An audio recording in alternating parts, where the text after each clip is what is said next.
Dulu kisahnya sedikit lucu kayak gini.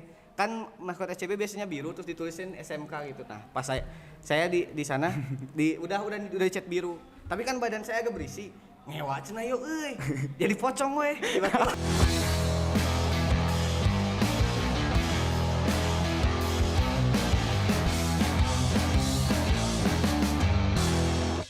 PAS, Podcast Anak Sekolah. Oke teman-teman, kita mendatangkan tamu yang banyak kalian request, Aryo Arofi. Sebenarnya terima kasih banget Tal Siap, mau datang di podcast kami. Kalau boleh tahu nih ya, kan banyak yang request. Menurut Aryo apa sih faktor-faktor banyak siswa yang merequest Aryo? Mungkin bisa dari saya kan waktu SMK ikut 3 organisasi, mungkin jadi banyak yang kenal. Mungkin dari itu. Kalau menurut saya sendiri nih ya, yang pertama Aryo orangnya asik. Terus kedua emang masuk organisasi emang berbeda gitu. Berbeda teh di masuk organisasi emang kan orang lain biasanya satu, udah satu. Aryo berorganisasinya banyak gitu. Terakhir karena Aryo famous. Terus jadi andalan guru kan. Kalau menurut Aryo sendiri tadi kan. Terus kalau boleh tahu nih ya, kesibukan Aryo sekarang apa sih? Sekarang saya kuliah di Uniga, prodi pariwisata. Pariwisata. Fakultasnya? Ekonomi. Serius? Serius. Berarti kan Aryo waktu SMK itu masuknya di jurusan arsitektur. Iya. Kan ada yang nyambung gitu, murtad. Jadi sedikit cerita ya. Boleh. Jadi waktu itu sebenarnya waktu saya mau masuk SMK itu saya itu udah mau masuk antara rekayasa perangkat lunak atau multimedia karena kesukaan saya di situ. Tapi hamin 1 minggu tiba-tiba orang tua saya kayak lebih nyaranin ke arsitek. Nah di sana saya juga bimbang jadi antara saya bisa ngebuktiin nggak bahwa pilihan saya ini akan sukses atau akan berhasil. Nah jadi saya di situ gak ada keberanian kalau saya akan sukses dengan jurusan yang saya pilih. Jadi akhirnya saya ke arsitek. Tapi kan waktu di arsitek juga saya malah ikutan COVID, terus malah lebih aktif di multimedia. Jadi dan waktu PKL di arsitek saya kebetulan PKL-nya di perusahaan yang kerjasama sama Dinas Pariwisata Garut. Justru malah di situ saya dapat kayaknya di sini nih di pariwisata saya, dan alhamdulillah saya enjoy dengan jurusan saya sekarang. Tapi menurut Aryo kaget gak gitu kan kesibukan di arsitektur? Emang sibuk gambar gitu kan. Terus pas masuk di fakultas apa itu namanya? Ekonomi kaget ya? Apa emang udah tahu pas PKL? Jadi emang justru ilmu dari arsitekturnya kan kalau anak-anak DPIB mungkin yang di sekolah kan pasti udah tahu kalau arsitek kan ngegambarnya bisa bikin begadang, deadline berapa hari langsung dikerjain terus. Justru jadi terbiasa dengan deadline tugas yang mepet. Waktu sekarang ke pariwisata yang lebih banyak lebih ke teori lalu ke ngomong gitu. Jadi saya udah terbiasa dengan tugas yang begitu numpuknya waktu arsitek. Jadi waktu sekarang alhamdulillah kayak udahlah enjoy aja gitu ngerjain. Oke. Terus pas tadi kata masuk DPIB teh karena dorongan dari orang tua gitu. Terus Aryo dari dorongan orang tua itu sampai tamat gitu di DPIB. Terus nyaman apa gimana? Karena kan bukan kemauan sendiri. Iya.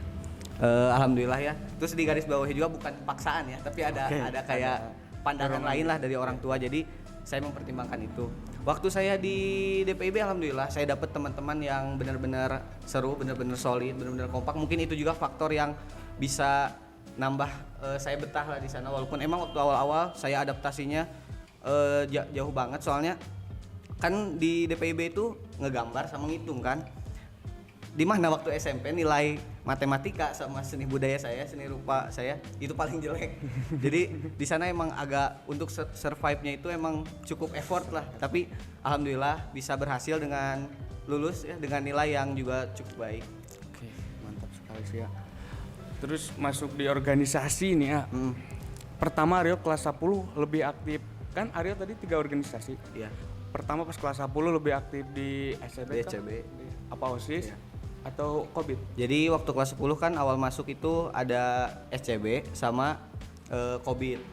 Nah, di pertengahan semester apa sekitar mau naik ke kelas 11 itu kan ada pencalonan ketua OSIS.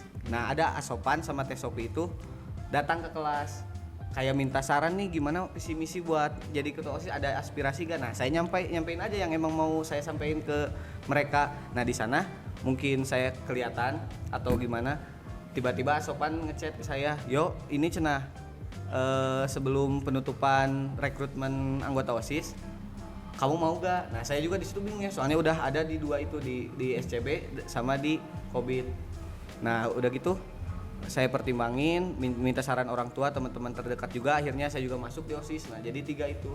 Tetapi waktu di OSIS, waktu saya di COVID, saya kepilih jadi wakil ketua. Otomatis saya membagi waktunya diprioritasinya COVID. Kedua mungkin OSIS dan SCB kan kebetulan juga COVID. Jadi gak ada kegiatan setelah itu. Setelah itu gak ada event-event lain selain liga kan udah habis saya itu. Jadi di SCB emang udah gak terlalu ada kegiatan. Jadi alhamdulillah saya bisa membaginya. Soalnya kan COVID, oke. Terus karena COVID berarti Aryo lebih aktifnya di COVID. Nah, jabatan Aryo di COVID sebagai ketua karena Iya. saya sendiri sebagai anggotanya gitu. Siap. Terus pas Aryo menjabat pas ketua, terus pengalaman pas paling berkesan gitu sebagai ketua gimana? Yang paling berkesan itu saat itu sih project pertama COVID yang langsung dapat penghargaan yang 10 film pendek yang Garut Film Forum. Nah, itu kalau saya berkesan banget soalnya kan emang itu project pertama dan kita langsung bisa berhasil di sana, bisa masuk 10 besar. Itu pencapaian yang tidak disangka karena kan waktunya juga mepet, terus ada beberapa kendala teknis seperti file yang hilang itu yang kembali ke Batu Tumpang. Itu yang benar-benar berkesan dan waktu hasilnya keluar benar-benar puas sama semuanya. Itu file yang hilang bisa diceritakan nggak? Mungkin banyak dari teman-teman yang pengen tahu juga gitu. Jadi waktu itu sebetulnya konsep videonya itu kan bakal ada Pak Asep buat ngedrone kan di atas. Tapi saat itu hujan terus Pak Asep terkendala gak bisa. Kita udah di sana semuanya kayak yang udah bingung harus gimana nih. Jadi kita tiba-tiba jadi spontan di sana. Spontan di sana langsung ganti konsep videonya dan alhamdulillah juga bisa berhasil. Bisa beres lah gitu. Langsung ganti konsep video. Iya, langsung jadi tiba-tiba awalnya konsep gini tapi jadi cuma pakai kamera doang, gimana cara ngasilin gambar yang bisa dapat lah makna ceritanya bisa tersampaikan walaupun kita gak pakai drone. Kayak gitu. Hamin berapa pas ganti konsepnya? Hamin saya kurang tahu ya, Hamin 3 lah. Tapi untungnya waktu kita shoot itu pengumpulan videonya untung diperpanjang. Jadi ada waktu untuk kita edit dan lain-lainnya. Ngomong-ngomong nih ya, jurinya Prof Agus ada di sini, Bang Firman. Tapi kan tadi udah pengalaman berkesan di COVID kan. Terus pengalaman paling berkesan di SCB? Di SCB ya pasti waktu ini kan waktu saya masuk pertama SCB. Saya di sana saya pernah jadi maskot. Mungkin kalian tahu kan ada yang dicat jadi biru. Nah, dulu kisahnya sedikit lucu kayak gini. Kan maskot SCB biasanya biru terus ditulisin SMK gitu. Nah, pas saya di sana udah dicat biru. Tapi kan badan saya agak berisi. Ngewa cenah yuk euy. Jadi pocong we. Tiba-tiba ganti udah dicat biru kieu, bayangin kudu diganti jadi pocong. Keur mah dicat terus pakai kain warna putih kan kain kapan dibawa ke sana. Nah, itu waktu awal saya supporter, saya langsung jadi maskot. Saya masih ingat itu di mana saya ketemu teman-teman SMP saya yang di sekolah lain. Ya, campur lah antara malu dan lain-lain lah, tapi seru banget. Terus kan waktu saya jadi supporter itu di SCB, tim futsalnya juga kan langsung juara liga waktu itu alhamdulillah. Jadi banyak sekali yang berkesan di SCB juga. Terus pas tadi udah di SCB, sekarang di OSIS-nya. Di OSIS. Paling berkesan di OSIS. Kalau di OSIS mungkin karena saya juga kan di divisi 10 itu kan ngurus tentang sosial media kayak gitu. Jadi saya nggak terlalu aktif langsung turun ke lapangan lah di sana, karena kita di belakang layar kita cuma dokumentasi, edit poster, edit video kayak gitu. Setiap ada kegiatan atau acara-acara peringatan, jadi di belakang layar. Nah, kalau yang paling berkesan itu bagaimana saat itu saya bisa ngebagi waktu untuk dimana COVID itu lagi sibuk-sibuknya, dan dimana OSIS juga itu harus tetap jalan dokumentasinya. Dan saat itu saya jadi jujur ya, kalau di OSIS waktu saya jadi ketua di COVID kan, di OSIS jadi ketua divisi. Nah, saya agak pasif karena emang tanggung jawab saya di COVID. Jadi saat itu yang lebih berkesannya itu bagaimana saya bisa mengatur waktu antara COVID dan OSIS itu. Oke. Yang tadi kan pertanyaannya emang KA gitu. Pertanyaan untuk pribadi. Ya. Nah, sekarang pertanyaan umum gitu. Menurut A, siswa-siswa setelah COVID atau di angkatan dari 14 ke atas gitu, apa sih yang membedakan dengan angkatan Aryo sebelum COVID gitu? Apa ada perbedaan kan? Karena COVID emang merubah kepribadian gitu, bisa banyak siswa insomnia gitu kan, termasuk saya nih, korban game insomnia. Pasti bakal berbeda. Pertama dari cara pembelajaran kan. Jujur angkatan saya ilmunya kalau dibandingin sama angkatan kalian yang di bawah saya pasti bakal lebih jago angkatan kalian, karena saya pas-pasan COVID-nya pas di kelas 11. Kelas 11 kan dimana materi lagi padet-padetnya, kan biasanya udah kelas naik 12 itu naik ke kelas 12 itu kan PKL. Nah kan otomatis di kelas 11 dipadetin banget materi. Saya juga belajar gambar 3D itu waktu angkatan saya baru waktu kelas 11 akhir udah. Tapi kalau angkatan sekarang saya lihat kelas 10 juga udah belajar 3D jadi mungkin pasti ilmunya itu kalau menurut saya akan jauh lebih di angkatan kalian. Berarti justru paling parah di angkatan Aryo ya COVID? Bisa dibilang kayak gitu. Karena di COVID-nya pas-pasan waktu kelas yang krusial lah, kelas 11 di mana itu penentuan pemadatan materi di situ biasanya. Sebelumnya nih ya, ngomong-ngomong, ada di mana? Saya dari keluarga baik-baik. Saya juga dari keluarga baik-baik, Kak. Minum bola kalem lah, biar enjoy ya. Dangdut oke dia. Backsound. Sok bahas nanti, Mak. Oke, sekarang nih ya lanjut di yang tadi kuliah. Siap. Menurut ini bagi teman-teman juga yang ingin masuk fakultas gitu, ada gak sih ya tips-tipsnya? Apa harus sejalur dengan jurusan mereka di SMK atau loncat dari jurusan itu sehingga menimbulkan hal baik apa gimana? Silakan. Mungkin ini akan berbeda ya perspektifnya menurut pandangan masing-masing. Tapi kalau menurut saya ikuti kata hati kamu. Misalnya orang kelai. Baik kan nih. Jadi perspektifnya bakal beda-beda. Nah jadi tips saya mah cuma ikuti aja kata hati kalian. Saya juga kan dari arsitek, terus di sana tiba-tiba saya menemukan waktu PKL bahwa passion saya itu di sini nih di pariwisata. Kalian juga kan kayak gitu. Kalau kalian misalkan jurusan di multimedia kan sekarang kalian udah menemukan saya bakal di sini nih, tinggal kalian terusin aja. Emang lebih baik itu ketika kita di jurusan yang sama SMK, soalnya otomatis ilmu kita itu udah jauh lebih dibanding orang-orang yang nanti masuk dari SMA. Kayak ada hal-hal teknis yang kita udah pelajari di SMK. Udah dapet lah nanti pas kuliahnya, dasarnya minimal udah ada. Tapi kalau kalian yang mau lintas jurusan juga itu sangat-sangat boleh kalau menurut saya, karena kadang-kadang kan kita udah masuk di multimedia tapi di tengah-tengah misalkan asal ini atau suka ada kayak gitu kan, takutnya nyesel gitu. Daripada nyesel mending ikuti kata hati kalian. Sok kaya juga saya abi campur abi wae kan beseta di dia ya langsung digas gitu. Gas. Soalnya kan banyak pas pertengahan kuliah gitu salah ambil jurusan gitu. Nah, atau salah bener. Ambil fakultas gitu. Jangan sampai kayak gitu. Saya juga kan jadi kayak gini. Saya itu kuliah pengen dimana saya dapat perasaan saya bangun mau susah apapun pelajarannya saya nggak ada malas pelajaran ini. Nah, saya gak mau ada itu, dan alhamdulillah mungkin karena saya juga baru semester 1, mungkin pelajarannya belum terlalu susah lah matkul-matkulnya. Jadi alhamdulillah saya mendapatkan perasaan, walaupun saya juga kan belajar ada akuntansi kemarin, itu agak pusing, tapi karena itu pilihan saya, jadi saya semua konsekuensinya udah siap. Jadi pas nanti mau memulai kuliah teh udah menerima apapun, jadi udah siap. Jadi kalau menurut saya mah udah ikuti kata hati kalian, mau lintas jurusan mau apapun gimana kalian.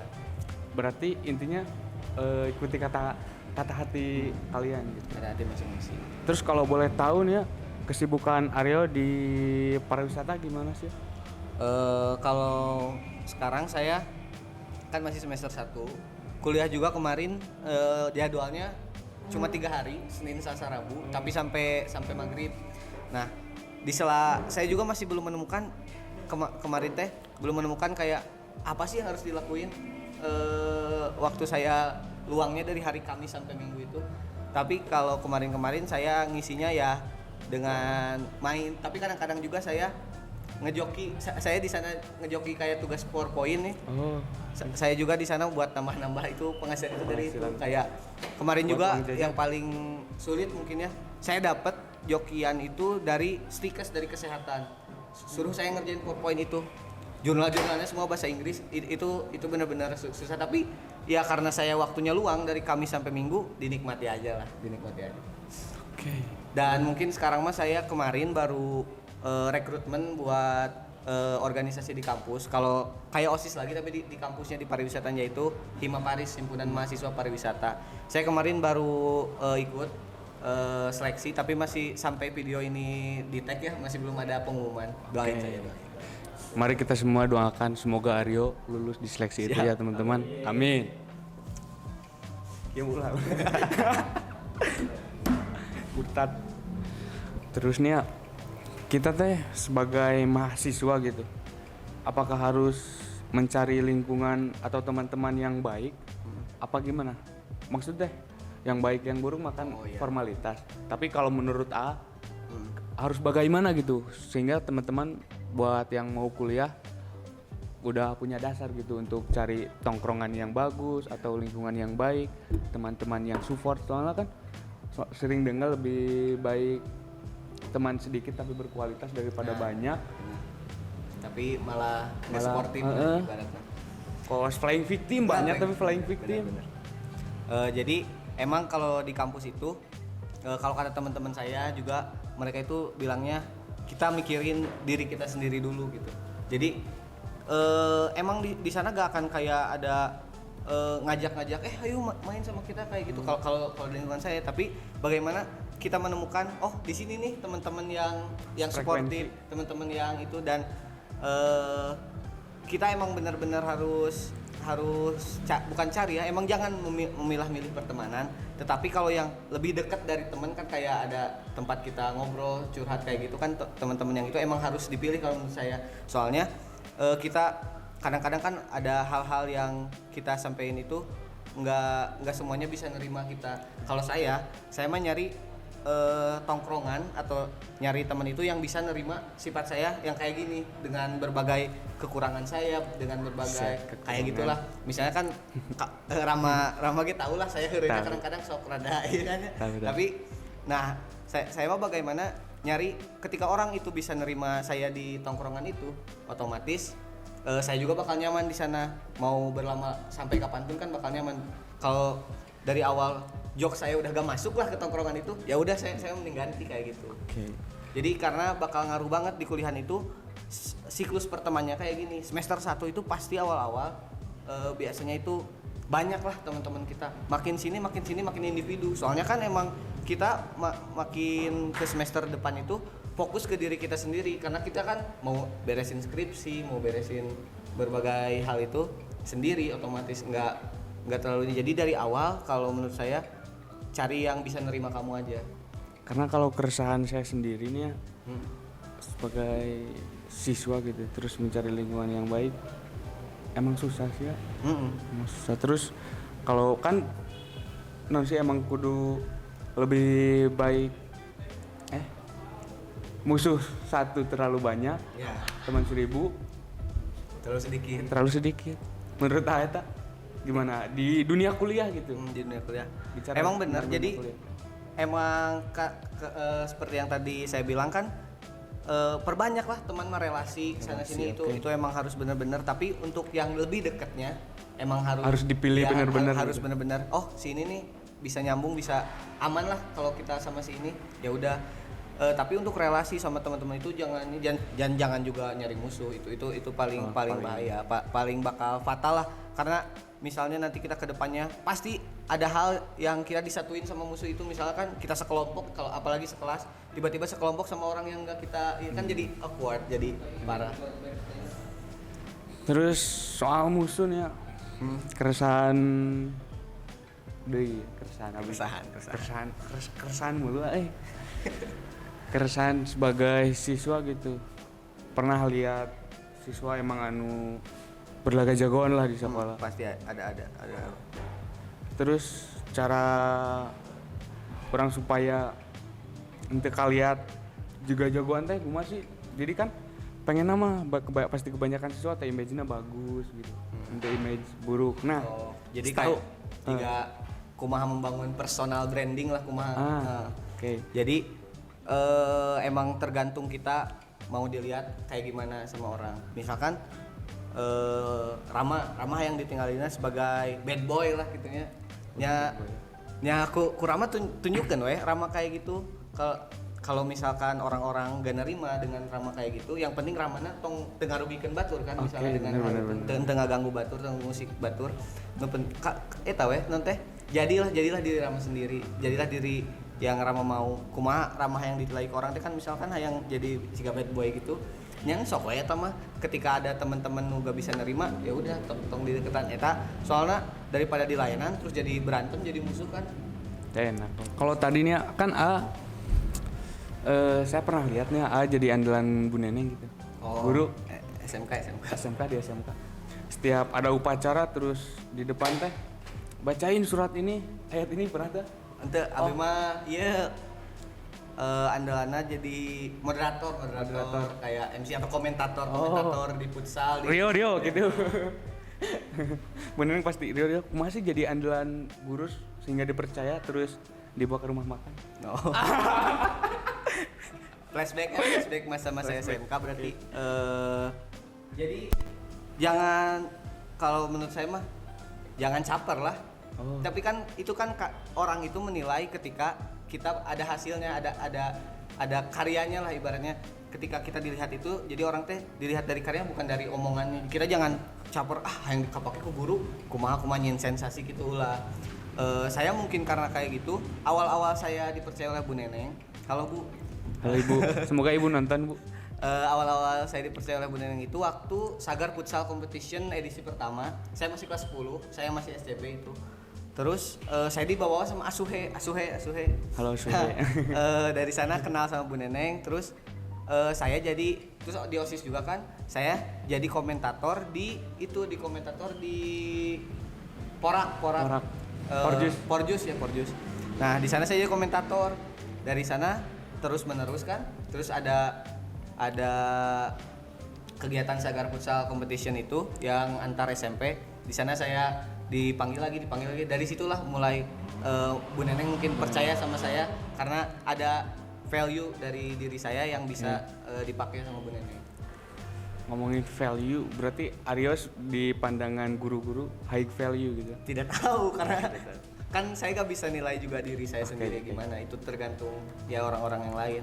Yang penting kalau misalkan kita ada pengen, misalkan saya gimana sih bisa dekat sama guru atau bisa kayak gitu, jangan caper lah. Berarti intinya jangan caper gitu. Masuk jangan caper itu teh gimana? Berarti jalanin. Tapi tunjukinnya sama karya kita. Sama keahlian kita bisa apa gitu. Sehingga guru menimbulkan respect. Iya. Respect ke bangku. Mandi lumpur kumaha eta? No comment. Terus aya tuh sia kamari denger berita tuh mobil DPR terus tabrakan tunggal di dalamna teh siswa kan aya cewek mohon maafnya anu tanpa busana tanggapan aku mah eta eta siswa kan dua nana kayak masukin klipna dina video ya Gi ulah pogi kalau mungkin tanggapan saya mah ya ternyata dunia itu nggak sebaik yang kita kira. Nggak sekecil yang kita tahu. Ternyata itu di DPR gitu, DPR ya, perwakilan rakyat. Ketika otomatis kan mereka itu orang-orang yang dipilih oleh rakyat juga. Tapi yang terjadi kan malah kayak gitu. Justru diwakilkannya itu kayak gini. Kita pengen kaya udah diwakilin sama anggota DPR. Jadi memang agak sensitif. Mungkin tanggapan saya mah ya ternyata ya dunia itu nggak sebaik yang kita pikirkan. Ternyata masih banyak hal-hal tersembunyi yang kita nggak tahu. Yang ketika kita tahu kita shock. Berarti semua hak kita sebagai rakyat biasa itu udah diwakilin aman jadi. Terus saya makan cita-citanya menjadi DPR. Kan saya masih awam, Pak. Tapi eta ruas sih abis sumpah. Lihat teh berarti putrana DPR. Gak tahu. Tapi pokoknya mah klipna mungkin masuk di videonya Ki.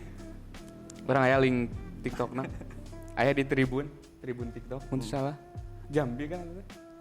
Udah abis tidak terlalu baca kan ayah selewat. Oh, saya kira udah. Buset. Terus cerita lucu naon ya. Pas beres tabrakan teh si cewek anu tanpa busana minjem sarung ke warga sekitar. Kabayang tak? Pas beres tabrakan, sarung mana sarung?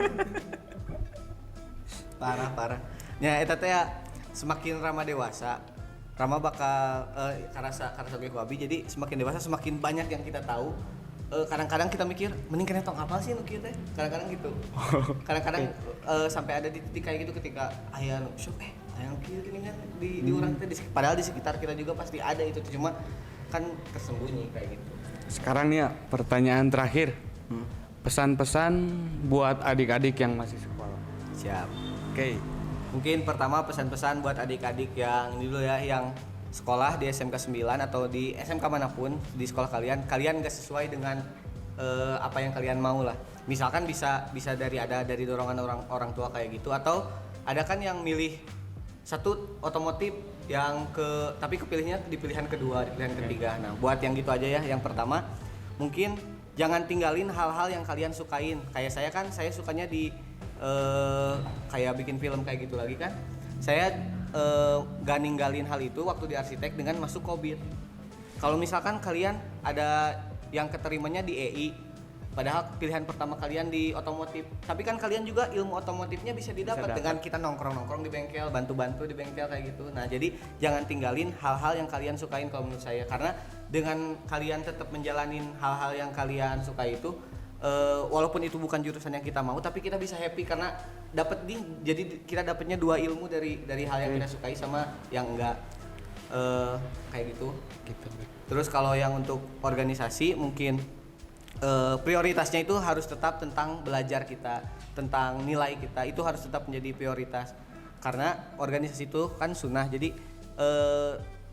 kalian itu di organisasi mah kalian dedikasikan diri kalian, tapi jangan sampai kalian terlalu aktif di organisasi tapi kita belajar tugas-tugas ditinggalin. Nah, jangan sampai kayak gitu. Terus juga buat angkatan-angkatan sekarang, regenerasi di organisasi itu sangat penting. Jadi bagaimana kita menurunkan ilmu yang kita punya ke adik-adik kelas kita agar organisasi dengan berbagai program kerjanya itu bisa terus berjalan. Oke. Sekarang nih pertanyaan, tadi kan pertanyaan terakhir. Sekarang pertanyaan pamungkas dong. Menurut pendapat tentang podcast ini kayak emang ya lamun dilanjut ngobrol bakal asik, cuman kendala. Ya, siap aman. Pendapat langsung penutup pendapat. Jadi ini bagus banget. Covid juga kan dulu masih ingat pernah ada tapi masih wacana karena kita lebih fokusnya ke film kan. Alhamdulillah mungkin dengan jalannya itu kan dengan Rama PKL ke sini bisa bikin podcast ini dan ini podcastnya bakal terus ini apa berlanjut. Selama PKL itu berlanjut terus bisa diambil ke sekolah terus podcast di sekolah. Bagus banget soalnya yang tadi kembali lagi ke yang COVID tadi, di mana podcast ini kita bakal santai gitu ngerjainnya, nggak ada patokan kita harus menang harus apa tapi jadi kita bisa konsisten terus bikin ini. Terus juga kan modalnya itu kita bisa nyari narasumbernya kan dari yang sekitar sekolah dulu. Jadi kan tanpa ada effort yang harus benar-benar lebih, beda sama film kan kita mikirin budget, kostum, semuanya kayak gitu. Bagus terus dan harus terus berlanjut, dan yang tadi harus diregenerasi ke adik kelas kita agar terus bisa berjalan. Sekarang kata terakhir buat teman-teman yang sedang menonton. Spontan. satu kata. Mohon maaf, satu kata untuk teman-teman yang sedang menonton. Tonton terus. Spontan.